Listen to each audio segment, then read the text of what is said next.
E aí, time, tudo bom? Se você não me conhece, eu sou o Manny e hoje eu vou falar um pouco mais de como funciona um time de desenvolvimento, atualmente como eles funcionam, e como que a trabalha dentro deles, ok? Eu vou tentar também trazer algumas informações de como são os outros participantes do time e colocar isso de uma forma que você, que está começando agora como QA, ou que está trabalhando numa empresa de tecnologia, ou que quer começar numa empresa de tecnologia trabalhando como QA, vão entender exatamente como que funciona, ok? Eu espero que vocês gostem e fiquem ligados aí pro vídeo. Então, eu vou falar sobre times ágeis. O que significa um time ágil? Um time ágil é um time que trabalha com o framework ágil, né? Que é muito utilizado hoje nas empresas e são como normalmente as empresas estão adotando, tá? Muitas empresas adotaram esse tipo de formato, então isso desse tipo de time, né? Desse tipo de estrutura que eu vou trabalhar, né? Então, tentar trabalhar com. Normalmente se trabalha com times que tem desenvolvedores, designers, POs, né? Que é o Product Owner, e também o QA dentro desses times, tá? Eu vou falar como eles se dividem, eu vou falar como que as estruturas são atualmente. E como também, obviamente, né, temos algumas coisinhas diferentes, né? Às vezes, não necessariamente todo time ágil ele tem a mesma estrutura. Obviamente, existem algumas formas de se seguir essas estruturas. Porém, eu vou falar mais focado no QA, tá? Como ele costuma trabalhar. E eu também vou tentar trazer formas diferentes de como a gente pode estruturar esses times e como eles são melhores para com a visão do QA, tá? Obviamente, eu vou sempre estar trazendo essa visão do QA, porque aqui é o nosso foco, ok? Então, vamos lá. Eu fiz aqui um fluxogramazinho para vocês poderem ver. Ok, galera. Então, eu trabalhei nesse fluxograma aqui para vocês entenderem mais ou menos como que funciona um time ágil, né? Como que funciona um time de desenvolvimento. Eu quero que vocês entendam. Isso daqui não é total verdade, né? Isso aqui não são todos os casos que são dessa forma. Muitas empresas adotam outras formas de se trabalhar, muitas empresas adotam formas até mesmo não ágeis para se trabalhar, tá? Porém, durante os meus 8 anos que eu estou trabalhando aqui na área de QA, caramba, já tem 8 anos, o tempo passa rápido, mas durante esse tempo que eu trabalho como QA, como essas empresas se estruturaram, tá? Eu vou trazer algumas mudanças, né, de empresa para empresa que eu trabalhei, para vocês entenderem como que funciona e quando vocês entrarem na área, ou se vocês já estiverem na área, vocês entenderem melhor como o seu papel funciona em cada uma desses tipos de separação, tá? Eu espero que seja simples de entender, eu vou tentar fazer o mais simples possível e, obviamente, por favor, galera, sempre tragam dúvidas. Se vocês trouxerem as dúvidas nos comentários, eu vou poder sempre responder para vocês, tá? E respondendo para vocês, eu vou tentar trazer as informações um pouco mais específicas, porque como são muitas formas de trabalhar, é sempre importante que vocês tragam essas perguntas para eu saber se às vezes vocês trabalham de alguma forma diferente, e se vocês trabalham de alguma forma diferente, como que essa estrutura você pode se abordar, né, dentro dessa estrutura, ok? Muito legal. Perfeito. Então, como vocês podem ver aqui, eu tenho aqui um fluxogramazinho, eu fiz bem básico, tá? Desculpa por estar um fluxograma feio, mas eu não sou muito bom com coisas relacionadas a design.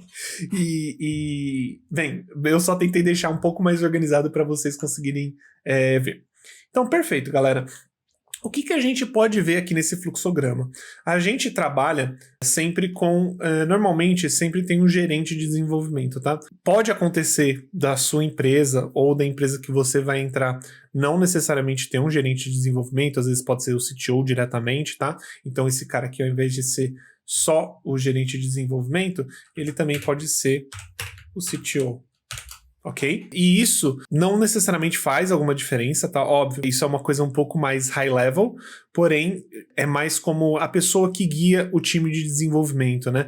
O que a gente vai trabalhar, com quais tecnologias a gente vai trabalhar, obviamente isso pode também vir do time, porém sempre tendo uma gerência ali em cima. Legal. Vamos lá. Então, eu tentei dividir em 2 times, tá? Para ficar uma coisa um pouco mais sucinta. Tem muito lugar que trabalha também com 2 times. Obviamente, eu tô considerando uma empresa pequena, porém, a gente pode considerar outras empresas maiores, né? Você pode ter aí, sei lá, 10 times, 20 times. Eu sei que, por exemplo, empresas como o Nubank, né, que já são maiores, ou até mesmo bancos como Itaú, eles têm milhares de times, centenas de times, mas eu quis trazer um time pequeno para que ficasse mais fácil esse entendimento. E aí, obviamente, isso dá para escalonar para times maiores, né, com uma quantidade de times maiores, pensando nesse mesmo pensamento.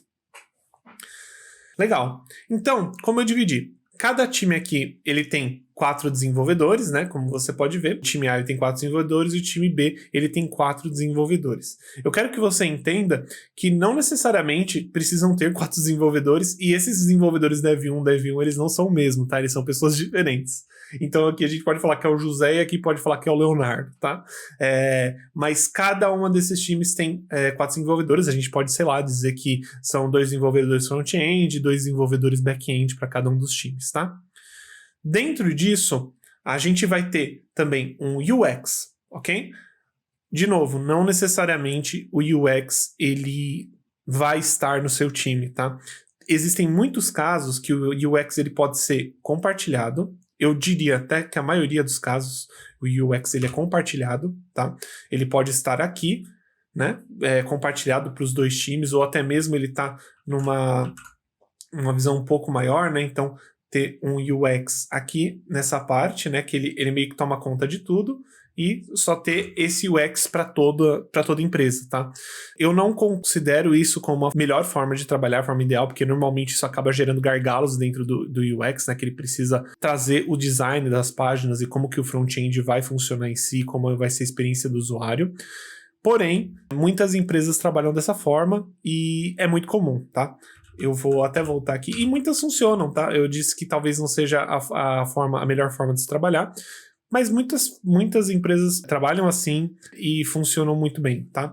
E às vezes também pode ser que, por exemplo, esse carinha aqui, esse time B, ele trabalha num produto que não necessariamente precisa de um UX. Às vezes ele pode estar trabalhando com uma ferramenta interna, né? Uma ferramenta interna que eu quero dizer, às vezes, só back-end, né? Então ele trabalha só com a parte de desenvolvimento back-end.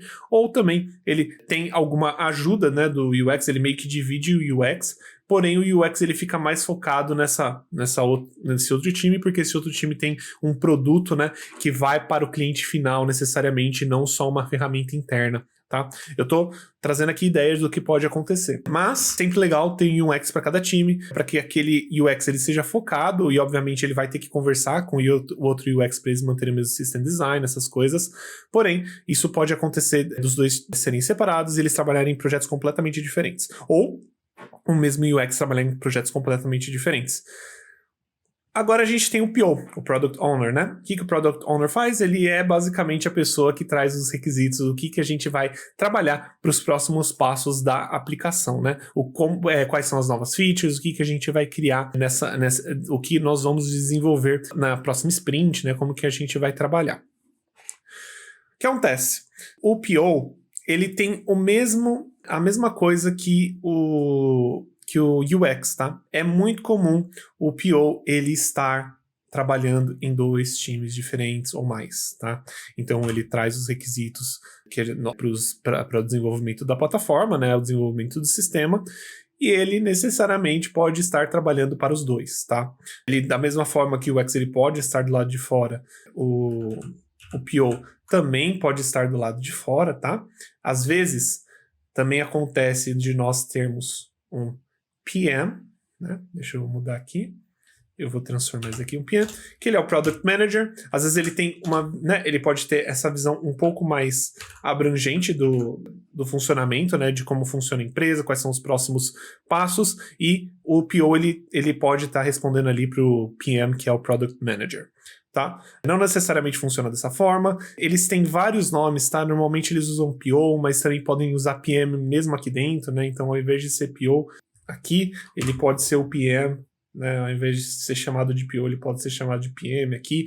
Isso é uma nomenclatura bem confusa, tá? Isso acontece muito dentro dos times de desenvolvimento, tá? Essas nomenclaturas não necessariamente significam alguma coisa, como Product Manager e Product Owner, óbvio, elas têm significado sim. Eu acho que a gente pode até tentar trazer algumas informações sobre isso, né? O que é um PO, o que ele deveria fazer, né? O que é um PM que ele deveria fazer. Talvez a gente fuja um pouquinho de QA, mas é legal para vocês entenderem como que eles trabalham. E não necessariamente por você ter um Product Manager que ele está acima do PO. Às vezes eles podem trabalhar horizontalmente, né? Eles têm o mesmo nível de hierarquia, não necessariamente o PO responde para o PM, porém, essa é a forma mais simplificada que eu consigo trazer para vocês, tá? Vocês podem ver aqui, o PM ele pode sim trabalhar em 2 times ao mesmo tempo, é legal ter um PM para cada time, óbvio, né? Quanto mais específico, mais ele vai entender do produto e mais simples vai ficar aí a evolução desse produto, né? Ele vai ter menos trabalho, ele vai ter que se dividir menos, acho que a gente pode falar isso para qualquer profissão. Mas é legal que vocês saibam que essa divisão pode acontecer, né? Essa divisão de PMs e de UX. E aí, nós temos um QA. Maravilha, ter um QA para cada time, meu Deus do céu, testar sempre uma mesma plataforma, testar sempre o mesmo sistema. Na minha opinião, essa é a melhor forma de se trabalhar, tá? O QA, ele traz toda a parte de qualidade, né? A gente faz os testes, nós criamos automação para as plataformas que a gente está trabalhando. Se a gente precisa fazer integração com outras plataformas, né? Ou até mesmo uma plataforma, um sistema do time vizinho, né? Nós podemos trabalhar com isso sim, e isso é muito legal, tá? Ter um time para você traz essa sensação de pertencimento, tá? Eu tô falando por experiência própria, tá? Porque eu já trabalhei de algumas formas, eu vou explicar as outras formas que pode acontecer de você trabalhar também, mas o QA, quando eu me sinto, quando eu estou num time, eu sinto que eu tenho um pertencimento, sabe? Aquele é o meu produto, aquele é o produto que eu tenho que trazer qualidade, aquele é o time na qual eu tenho que mudar processo de qualidade, né? O qual eu tenho que transformar, trazer qualidade para o processo de desenvolvimento, né? Isso é muito gostoso, na minha opinião, tá? Eu acho a melhor forma de um QA trabalhar, porém, nem sempre isso acontece. E não que as outras formas sejam ruins. Na verdade, é até bem comum, tá? Inclusive, atualmente, eu não estou trabalhando dentro de um time específico, eu estou trabalhando de uma forma mais geral, já vou falar para vocês mais ou menos como que eu estou trabalhando. E também é muito legal, tá? Mas eu gosto bastante de trabalhar dentro de times. O QA, da mesma forma que o UX e o PM, como vocês podem ver, ou o PO, né? Ele pode sim trabalhar em 2 times diferentes, tá? Isso é muito comum. O QA ele ficar trabalhando para 2 times, trabalhar com 2 produtos distintos. Às vezes acontece da gente trabalhar para mais de 2 produtos, tá? Não é ideal. Na minha opinião, um QA ele tem eu não vou dizer um limite, tá? Porque você pode trabalhar com 10 desenvolvedores ao mesmo tempo, mas na minha opinião, o ideal seriam até 4 desenvolvedores, no máximo 5 desenvolvedores trabalhando e você fazendo os testes. Não somente da plataforma inteira, né? Fazendo testes de regressão, end-to-end, criando automação, mas também trabalhando no processo do time, né? Ajudando os times a evoluírem a parte de qualidade, né? Criando métricas, né? Sempre falando sobre test coverage, falando sobre boas práticas de desenvolvimento, boas práticas do processo de Scrum ou de Kanban que a gente está trabalhando, né? O QA, ele vai trazer toda essa sensação de que você está trazendo qualidade para todo o processo e não somente ali para aquela plataforma, tá? Isso é muito comum também. E como eu estou trabalhando atualmente? Manny, como você está trabalhando atualmente? Você falou que era diferente, né? Pois é um pouco diferente. Atualmente eu estou trabalhando do lado do DevOps, tá? Então eu sou o único QA, né? E estou trabalhando do lado do DevOps. Qual que é o meu papel aqui, né? O meu papel aqui é trazer qualidade para a empresa e para os times, além de fazer automação para os sistemas. Isso pode acontecer independente do seu nível, tá? Você pode ser um QA Júnior e cair nessa posição, você pode ser um QA Sênior especialista e cair nessa posição, ou mesmo cair numa posição dentro de time. Independente da sua posição, é mais em questão do que você traz para o time, tá? Então, como eu estou trabalhando? Hoje, nós temos eu, né, que estou trabalhando aqui, e temos... Então, atualmente, na empresa que eu trabalho, é assim que nós separamos, tá? Então, eu sou o QA, eu vou trazer toda a parte de automação do sistema, vou criar toda a automação dos sistemas que os 2 times estão trabalhando, e vou trazer toda a parte de qualidade, processo de qualidade para os times, tá? Essa atualmente é a função que eu estou tendo. E em cada um dos times temos QAs manuais, e eles vão testar aquele sistema manualmente. Aí você me pergunta, mas Manny, você já não está fazendo automação? Já não devia estar com tudo coberto, né? a cobertura de teste já não devia estar grande o suficiente assim para você não precisar? Não é isso que a automação serve? Galera, isso daí é um tema para outro vídeo, tá? A gente pode falar aí sobre testes manuais versus testes automatizados. Eu tô pensando em fazer isso bem em breve. Mas o que eu quero que vocês entendam, o teste manual nunca vai acabar, na minha opinião, tá? Pode ser que existem outros QAs que achem que o teste manual é desnecessário. Porém, teste manual, a intenção do teste manual é que ele seja sempre diminuído. Por quê? Ele demora, ele é custoso, né? Porque você precisa de um humano lá testando manualmente, e isso faz com que demore mais um processo de desenvolvimento do sistema e de features. Porém, teste manual ele é muito bom porque você pode atacar corner cases, features específicas, você pode fazer casos que não necessariamente você tem automatizado. E lembrando, né, os desenvolvedores são em 4, então eles desenvolvem muito mais rápido do que eu, por exemplo, consigo fazer uma automação, né? Obviamente, eu consigo cobrir bastante coisas com essa automação, porém, eu estou trabalhando para 2 times, né, e bem provável que vá ser criado mais um time, então eu vou ter que criar automação para todos esses sistemas.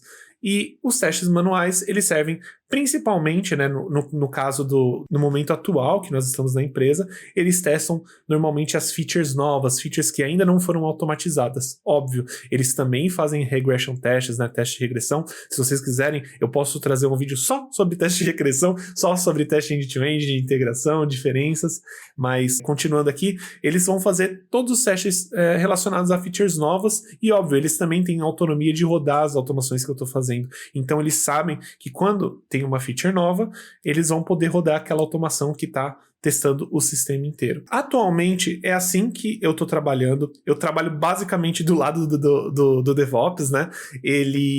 Então, eu também faço a parte de CI, então eu não só crio automação, mas eu também implemento automação dentro do nosso CI, né, que é a nossa Continuous Integration.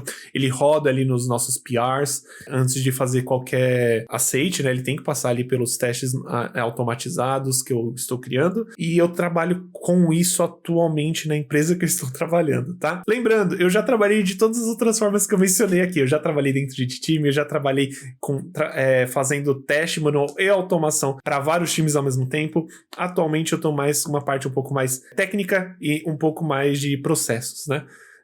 Então, lembrando, você que está iniciando, você aí que já trabalhou que está trabalhando como QA, que é um teste, faz teste manual, ou quer começar na área, é muito interessante que você saiba disso, porque você pode cair em qualquer uma dessas posições. Atualmente eu sou um QA sênior e eu trabalho dessa forma, mas não significa que você, como um QA que faz automação, que trabalha com parte de processo de qualidade, você pode cair nessa posição, né, que eu comentei, por exemplo, essa daqui, ou pode cair também nessas daqui. E também é muito comum não necessariamente a pessoa tem que ser um QA manual, ele pode ser só um QA e ter um QA que também faz automação, né, focado, e ter um QA mais para overview das coisas, né, que tenta trabalhar com a parte geral dos sistemas, né, dando suporte para os 2 QAs aqui dos times. Perfeito? Então é isso, time. Eu quis trazer mais ou menos aí como eu tô trabalhando hoje, como eu já trabalhei nesse tempo que eu tenho de experiência. Eu espero que seja útil, tá? Para vocês aí se colocarem e entender mais ou menos qual talvez é o seu papel. Se não ficou claro, você pode falar sim com o seu gerente, com o seu CTO, com o seu líder, para entender como que você deveria estar trabalhando, qual que é a ideia do seu líder, para você entender o que você tem que abranger, né? Se você está dentro do time, se o seu escopo é um pouquinho mais aberto. É sempre legal ter essa conversa para que vocês fiquem na mesma página. E eu espero que eu tenha ajudado vocês aí, às vezes você que ainda não começou dentro de uma empresa, para você poder olhar isso e entender. Legal, Manny. Então, eu já sei o que me espera quando eu começar. Perfeito? Então, galera, é isso. Se vocês têm alguma outra visão na qual vocês acham que é melhor trabalhar, né? Como eu disse, eu prefiro muito trabalhar dentro de um time, fazendo parte de um time. Se vocês preferem outros, deixem aí nos comentários. E também, se vocês tiverem dúvida de como essa estrutura funciona, né? Se vocês querem que eu traga mais informações relacionadas a isso, pode deixar nos comentários que eu vou responder vocês, galera. Ou até mesmo criar um vídeo, se for realmente tópico para um vídeo. E outra coisa, deixa aquele like, por favor, e se inscreve no canal, galera. A gente traz conteúdo semanalmente, tá? Então, vocês nunca vão ficar desatualizados aí quando vocês estiverem inscritos. Pessoal, é isso aí e bom trabalho.